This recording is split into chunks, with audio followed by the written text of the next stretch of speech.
नमस्कार,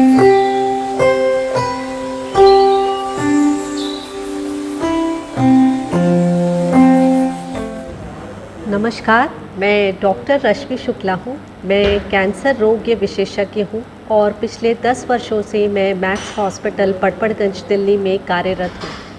जैसा कि आप सभी जानते हैं कि कैंसर के इलाज में 3 मजबूत आधार होते हैं: रेडिएशन ऑन्कोलॉजी, मेडिकल ऑन्कोलॉजी और सर्जिकल ऑन्कोलॉजी। तो मैं उन तीनों पिलर्स में से मैं रेडिएशन ऑन्कोलॉजी हूँ। सो मैक्स पटपड़गंज में हमारे पास आज इस समय वर्ल्ड की, दुनिया की सबसे बेहतरीन मशीन है that we call as true beam STX, जिसके साथ साथ उसके आधुनिक उपकरणों के साथ साथ एडेड जितने भी एसेसरीज़ हैं वो हमारे पास है। हमारी मशीन में जो माइक्रो MLCs है, जो मल्टी लीफ कॉलीमेटर है, जिनकी चौड़ाई 2.5 mm की है, उसके साथ साथ हमारे पास exact track, getting and all the new added features are there, जिसके सहयोग से हम IMRT, IGRT और उसके साथ साथ ब्रेन में SRS और लंग, लिवर और स्पाइन में SBRT जैसी जो आधुनिक तकनीकें हैं जो कि पूरी वर्ल्ड में यूज़ होते हैं, हम उसे मैक्स हॉस्पिटल पटपड़गंज दिल्ली में वो हम यूज़ कर सकते हैं। इसका एक छोटा सा उदाहरण मैं दूंगी। जैसे किसी को लंग कैंसर हो गया, किसी को ब्रेस्ट कैंसर हो गया, उसके बाद उसके ब्रेन में वो कैंसर के कुछ 3-4 धब्बे चले गए, तो हम पहले क्या करते थे, हम पूरे ब्रेन को रेडिएशन देते थे, जिससे कि 6 से 8 महीने के बाद पेशेंट के सोचने और समझने की क्षमता कम हो जाती थी। पर अभी हम इस ट्रू बीम STX से with the use of micro MLCs and exact track with 60 couch हम SRS, जिसको कि स्टीरियोटैक्टिक रेडिएशन सर्जरी करते हैं, जिसके द्वारा हम पूरे ब्रेन को रेडिएशन न देके केवल उन 3 और 4 छोटे छोटे धब्बों को रेडिएशन देते हैं, जिससे कि मरीज़ की सोचने और समझने की क्षमता बरकरार रहती है। इसके साथ साथ जो इस मशीन की सबसे बड़ी उपयोगिता है, स्पेशली जो है लेफ़्ट साइडेड ब्रेस्ट कैंसर के लिए।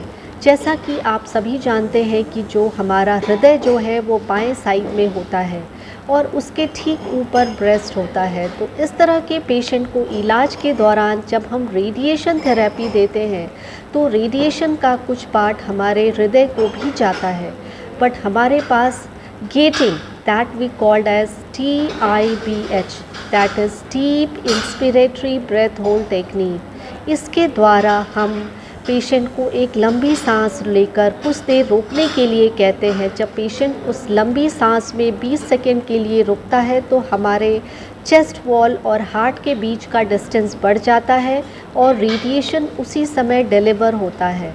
तो कहने का तात्पर्य ये है कि हम इसके द्वारा हार्ट को जो हमारी अतिरिक्त रेडिएशन जाती है हम उससे बचा सकते हैं, जिससे कि 10 से 15 साल में जो भी उसके कार्डियोवैस्कुलर इवेंट होने की संभावना होती है हम उसे कम कर सकते हैं। इसके साथ साथ हमारे पास SBRT नाम की आधुनिक सुविधा भी उपलब्ध है। SBRT means stereotactic body radiation therapy.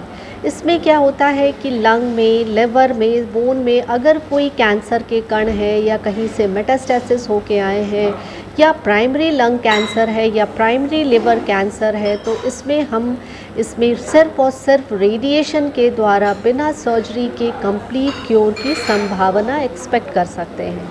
So at the last I want to complete my word that radiation is just like a surgery. It depends upon the efficacy and toxicity. So आप कितने अच्छे से tumour को control करते हैं, पर साथ साथ आप उसके सराउंडिंग नॉर्मल ऑर्गन्स को कितनी अच्छी से बचाते हैं, जिससे कि पेशेंट में को बाद में कॉम्प्लिकेशंस एंड टॉक्सिसिटी नहीं होती है। धन्यवाद।